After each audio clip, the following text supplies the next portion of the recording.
द्वैत विशिष्टवादकुशवैरद्वैत भकृर्चितम् सार विचारचारुमनसं सङ्खावतं वल्लभम् स्वाप्तानाप्तसमस्तजीवसदयं ज्ञानाश्रयमाश्रयम् स्वाप्तानाप्तसमस्तजीवसदयं ज्ञानाश्रयमाश्रयम् वन्दे द्वैतगुरुं जगतां धीशङ्करं शङ्करम् वन्दे द्वैतगुरुं जगतां धीशङ्करं शङ्करम्।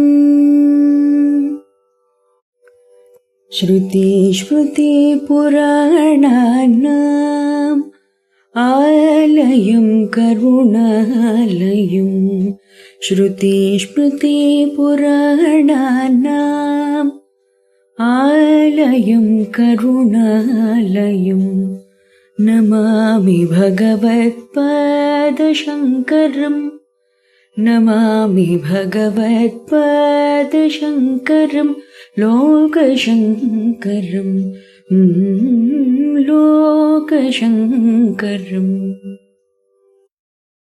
శ్రీ గురుభ్యో నమః. శ్రీ శ్రవణ ఛానల్కి శ్రోతలందరికీ కూడాను మరొకసారి స్వాగతం. ఈరోజు మనం 357, 358 శ్లోకాల్ని చెప్పుకోబోతున్నాం అనమాట. 357 శ్లోకం. సమాహితాయే ప్రవిలాప్య బాహ్యం శ్రోత్రాదిచేతస్వమహం చిదాత్మని తయేవ ముక్తా భవపాశబంధైః నాన్యే తు పారోక్ష కథాభిదాయినః. ఇప్పుడు దీని ప్రతిపదార్థాన్ని చూద్దాం మనం. బహిర్భూతమైన శ్రోత్రాది చెవి మొదలగు ఇంద్రియములను, చేతః మనస్సును, స్వం నాది అను మమకారమును, అహం అహంకారమును ప్రవిలాప్య నిశ్శేషముగా నశింపజేసే ఏ ఎవరు చిదాత్మని జ్ఞానస్వరూపమైన పరబ్రహ్మయందు సమాహితాః నిశ్చయులై ఉన్నారో తే ఏవ అట్టివారే భవపాశబంధైః సంసారవనుడు పాసము యొక్క బంధాల చేత ముక్తాః విడువడినవారు, అన్యేతు ఇతరులు పరోక్ష కథాభిదాయినః పరోక్ష కథలను ఆత్మేతర కథలను వచించువారు, నా ముక్తాః ముక్తులు కారు అంటూ శంకరులు వారు ఇక్కడ మనకి తేల్చి చెప్పేస్తున్నారన్నమాట. బాహ్య ప్రపంచాన్ని, ఇంద్రియాలను, మనస్సును, అహంకారాన్ని చైతన్య స్వరూపమైన ఆత్మలో లయపరిచి సమాహిత చిత్తులై నిలిచిన వారే సంసార బంధాల నుండి నిజంగా విముక్తులు. కేవలం బ్రహ్మజ్ఞానం గురించి మాటలు చెప్పేవారు మాత్రం ముక్తులు కారు అంటూ ఇక్కడ దీని భావార్థం వస్తుంది మనకి. ఇక్కడ మనకి శాస్త్రజ్ఞానము అండ్ అపరోక్ష అనుభూతికి మధ్య ఉన్న భేదాన్ని అత్యంత స్పష్టంగా తెలియజేస్తున్నారు శంకరుల వారు మన కోసం. సమాహితులు అంటే ఎవరు? శ్రవణ మనన నిధిధ్యాసల ద్వారా మనస్సును బ్రహ్మనిష్ఠలో నిలిపినవారు. పారోక్ష కథా అభిదాయినః అన్న పదంలో వేదాంతాన్ని బాగా మాట్లాడగలిగారు. ఆత్మనిష్ట లేని పాండిత్యవంతులు అని అర్థం అనమాట.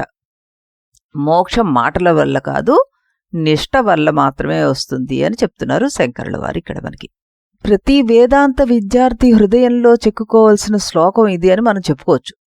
ఎందుకంటే శంకరులు వారు గొప్ప హెచ్చరిక చేస్తున్నారు. వేదాంతం గురించి గంటల తరబడి మాట్లాడవచ్చు, ఉపనిషత్తులు కంఠస్థం చెయ్యొచ్చు, గీతను మొత్తం చెప్పేయచ్చు. కానీ మనస్సు ఇంకా శరీరంలోనే ఉంటే, అహంకారం ఇంకా బలంగానే ఉంటే, రాగద్వేషాలు అలాగే ఉంటే అది మోక్షం కాదు. శంకరులు చెప్తున్నారు, ముందు బాహ్య ప్రపంచంపై ఆధారపడే మనస్సును అంతర్ముఖం చేసుకోవాలి, ఇంద్రియాలను శాంతపరచుకోవాలి, అహంకారాన్ని విడిచిపెట్టాలి, చివరికి వాటన్నిటినీ ఈ చిదాత్మలో లయపరిచేయాలి. అప్పుడు మాత్రమే నిజమైన విముక్తి వస్తుంది అంటూ చెప్తున్నారన్నమాట. ఇక్కడ మనకి భగవద్గీతలో యదోతే బుద్ధి సమాధౌ అచల నిశ్చల స్యాస్యతి తదా యోగం అవాప్స్యసి అంటూ అన్వయం వస్తుంది శ్లోకానికి. ఏ శ్లోకం అది? శృతి విప్రతిపన్న తే యథా స్థాస్యతి నిశ్చల సమాధావచల బుద్ధిస్తదా యోగమావాప్స్యసి అంటారు. శృతి వాక్యాలపైన ఉన్న సందేహాలన్నీ తొలగి బుద్ధి సమాధిలో నిశ్చలంగా నిలిచినప్పుడు యోగాన్ని పొందుతావు అంటూ దీని అర్థం అన్నమాట. ఈ శ్లోకంలో సమాహితాహ అనే భావాన్ని మనకి సమాధావచల బుద్ధి అంటూ గీత పేర్కొంటోందనమాట.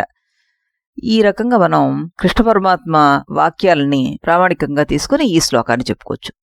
నా అయమాత్మ ప్రవచనేన లభ్యో నా మేధయా నా బహునా శృతేన ఏమేవైష వృణుతే తేన లభ్యః తస్యేష ఆత్మ వివృణుతే తనూం స్వామంటారు కఠోపనిషత్తులో. ఆత్మాన ప్రవచనేన నా మేధయా నా బహుశ్రుతేన లభ్య అనే దీనికి అర్థం. అంటే ఆత్మ కేవలం ప్రవచనాలతోటి పాండిత్యంతోటి ఎక్కువ చదవడం వల్ల లభించదు. ఈ మంత్రం ఈ శ్లోకంలోని నాణ్యేతు పారోక్ష కథాభిదాయినః అనే భావాన్ని నేరుగా మనకి సూచించేస్తోందనమాట. ఇక్కడ శంకరాచార్యుల వారి ఉపదేశ సాహస్రి గ్రంథంలో జ్ఞానమాత్రేణ మోక్షః స్యాత్ న కర్మణ న చ ఉక్తిభిః అంటారు. అపరోక్ష జ్ఞానంతో మోక్షం కర్మలతో గాని మాటలతో కాని కాదు అంటూ దీని అర్థం అన్నమాట. వేదాంతాన్ని చెప్పడం కాదు, జీవించడం ముఖ్యం అంటూ మనం తీసుకోవాలి. చదివి చదివి చావంగనేటికి చావులేని చదువు చదవవలయు. చదువు మర్మ మెరిగి చదివిన చదువురా యశోదాభిరామ విరరవేమ అంటారు వేమన వారు. అతి సులువైన మన తెలుగు భాషలో సింపుల్గా ఆయన చెప్పేశారు. బాహ్య పాండిత్యం కాదు, ముక్తిని ఇచ్చే ఆత్మజ్ఞానమే నిజమైన విద్య అంటూ చక్కటి ఈ సాహిత్యం మనకి సాక్ష్యం అన్నమాట. రామకృష్ణ పరమహంసుల వారు ఓసారి ఓ పండితుడి గురించి ఇలా అన్నారు.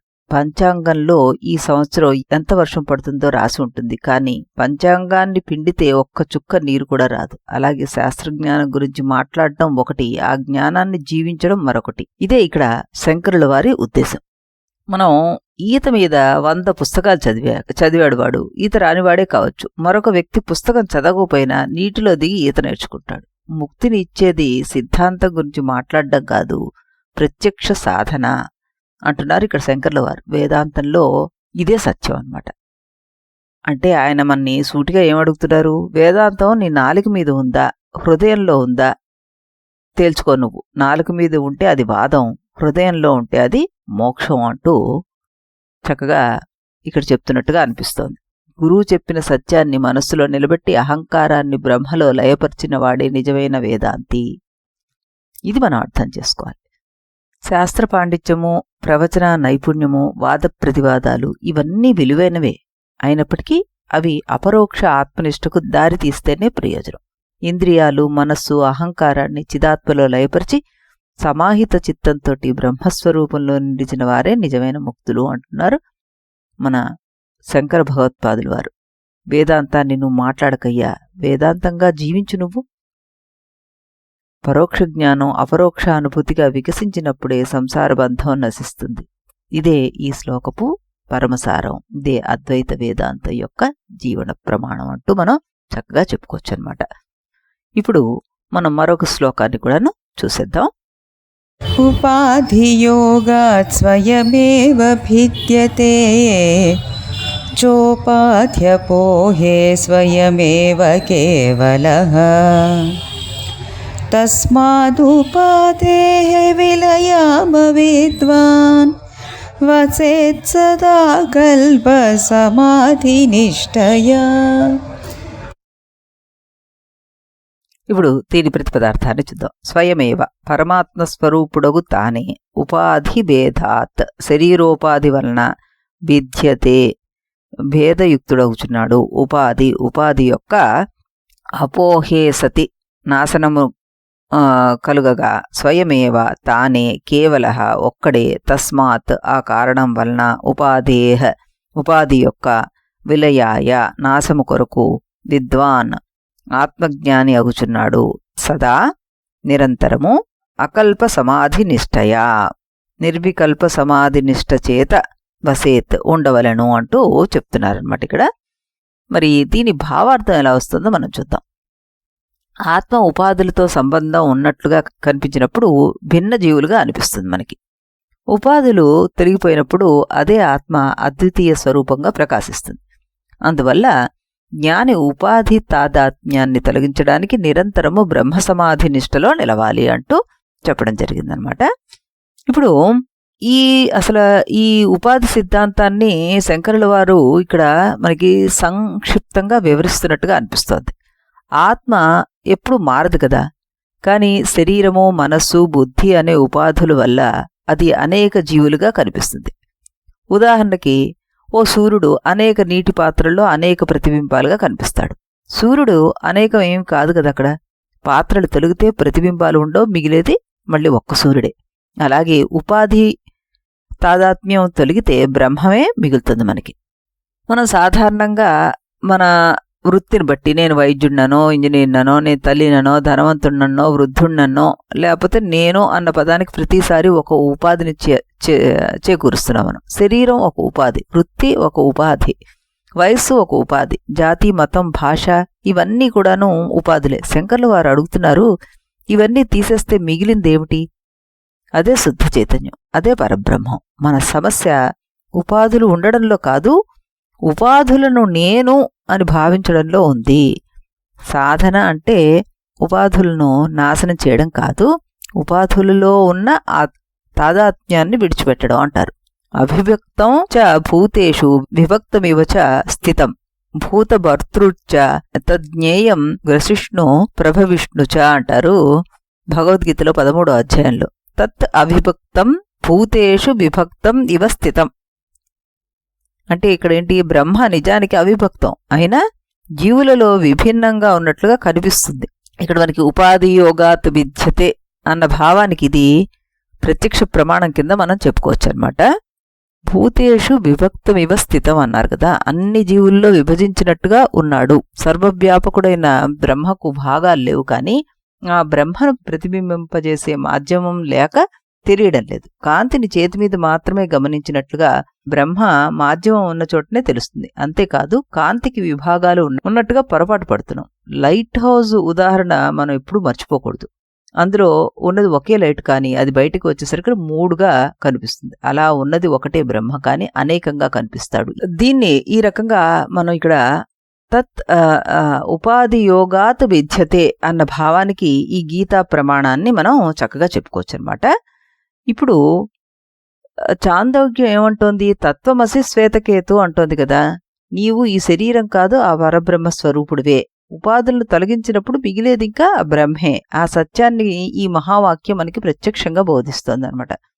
దక్షిణామూర్తి స్తోత్రంలో కూడాను మనం చెప్పుకోవడం జరిగింది. అనేక రంధ్రాలు ఉన్న పాత్రల్లో ఉన్న ఒకే దీపకాంతి అనేక దారుల ద్వారా వెలువడినట్లుగా ఒకే చైతన్యం అనేక ఉపాధుల ద్వారా వ్యక్తం అవుతున్నట్లుగా కనిపిస్తుంది. ఇది ఉపాధి సిద్ధాంతానికి శంకరాచార్యుల వారి అద్భుత దృష్టాంతం అంటూ చెప్పవచ్చు. ఎలాగా?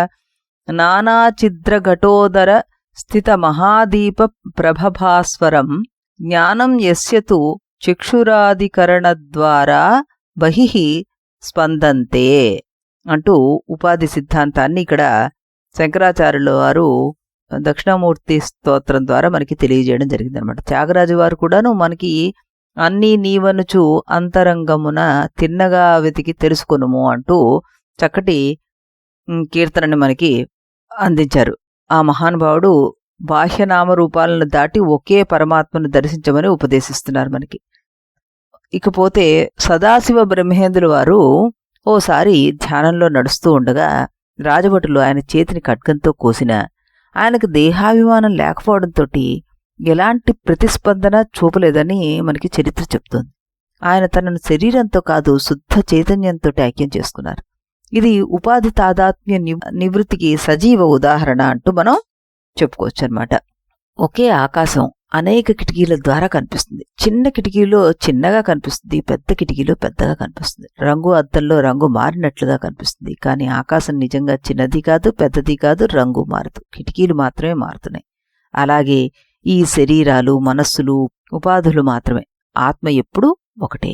మన జీవితాంతం కిటికీని చూస్తూ గడుపుతున్నాం. శంకరాచార్యులు వారు చెప్తున్నారు, కిటికీని కాదు ఆకాశాన్ని చూడు, శరీరాన్ని కాదు చైతన్యాన్ని చూడు, పేరుని కాదు స్వరూపాన్ని చూడు, ఉపాధిని కాదు, ఉపాధికి ఆధారమైన ఆ బ్రహ్మని చూడు అంటూ అఖండ సచ్చితానంద బ్రహ్మాన్ని మనకి దగ్గర చేయడానికి ప్రయత్నం చేస్తున్నారు.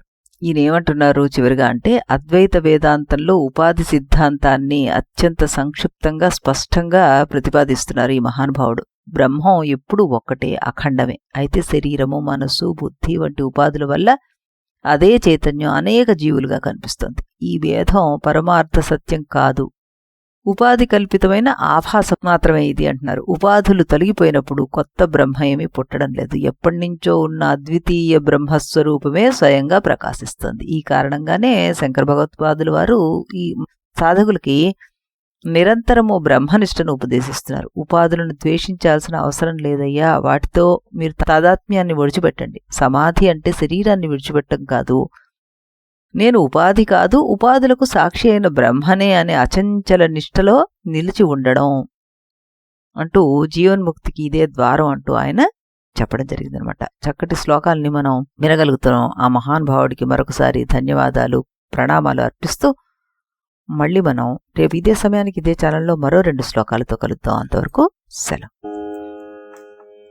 इति गुरुवाक्यम्